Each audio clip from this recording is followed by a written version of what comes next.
Meghan and Harry angry. Piers Morgan says share them political views is unacceptable.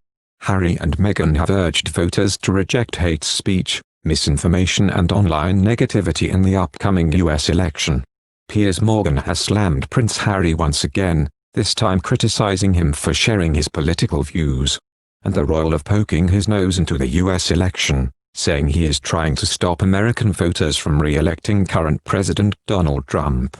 In a video broadcast as part of the Time 100 list of influential people, Prince Harry and his wife Meghan Markle called on voters to reject hate speech, misinformation and online negativity. Taking to Twitter, Piers said he saw this as an indirect call for Americans to vote Trump out, something he called unacceptable for a member of the royal family to do. Piers tweeted, "Prince Harry poking his woke nose into the US election and effectively telling Americans to vote against President Trump is completely unacceptable behavior for a member of the royal family." The video has also been slammed by Twitter users, with one urging the couple to mind their own business. "When we vote, our values are put into action and our voices are heard. Your voice is a reminder that you matter, because you do and you deserve to be heard." Harry said that he wasn't able to vote in the UK as a member of the royal family, who are meant to be politically neutral, and he also isn't eligible to vote in the US as he is not yet a citizen. He said, "As we approach this November, it's vital that we reject hate speech, misinformation and online negativity. When the bad outweighs the good, for many, whether we realize it or not, it erodes our ability to have compassion and our ability to put ourselves in someone else's shoes. Because when one person buys into negativity online, the effects are felt exponentially. It's time to not only reflect, but act." How stupid. When Piers Morgan makes stupid statements to Harry, this will make fans of the couple very angry. Prince Harry and Meghan Markle want Joe Biden to become the next president of the United States.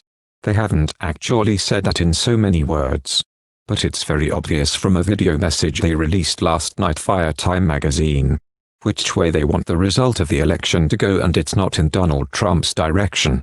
Meghan, a US citizen, "We are just 6 weeks out from Election Day and today is National Voter Registration Day." She added, "When we vote, our values are put into action and our voices are heard. Your voice is a reminder that you matter, because you do, and you deserve to be heard. When the bad outweighs the good, for many, whether we realize it or not, it erodes our ability to have compassion and our ability to put ourselves in someone else's shoes. Because when one person buys into negativity online, the effects are felt exponentially. It's time to not only reflect, but act." Although they never mentioned Biden's name, it is crystal clear whose side they are on, and it's not the guy sitting in the White House tweeting hateful disingenuous rhetoric 24/7. By expressing themselves in such a brazenly partisan manner, they've crossed a massive line, which should now have serious consequences for the couple who specialize in wanting their royal cake and the freedom to eat it. It's one of the cast iron rules of being a member of the royal family, that you don't spout off your own political opinions for public consumption because it'll damage the integrity of the monarchy.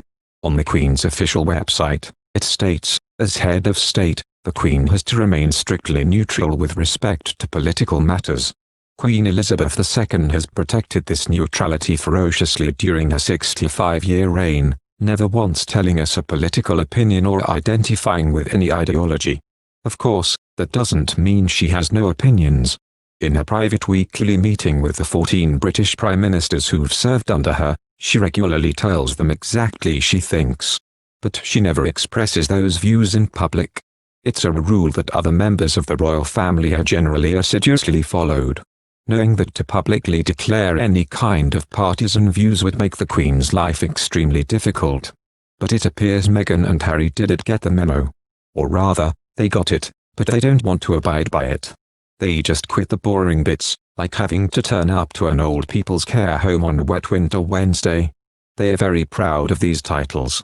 However, they kept many of their royal titles, probably a lot more than anyone realizes. And they do that because it makes them massively more commercially attractive to the likes of Netflix, who just shelled out a rumored $150 million to have them produce woke documentaries. Especially Harry, who is a UK citizen and sixth in line to the throne of the British monarchy. In other words, that he might one day be king. Several weeks ago, they announced they will now be financially independent, which, if true, is good long overdue news.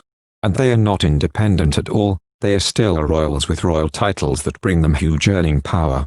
But they cannot stay royals and take political sides in the way they are now doing. So, Meghan and Harry have now left the Queen with no choice. She must strip them of their titles before they do even further damage. The integrity and neutrality of the monarchy demands it. Thank you for watching. If you like our video, would you please help us like, share and subscribe our channel. Wish you happy to see our videos. Thank you very much.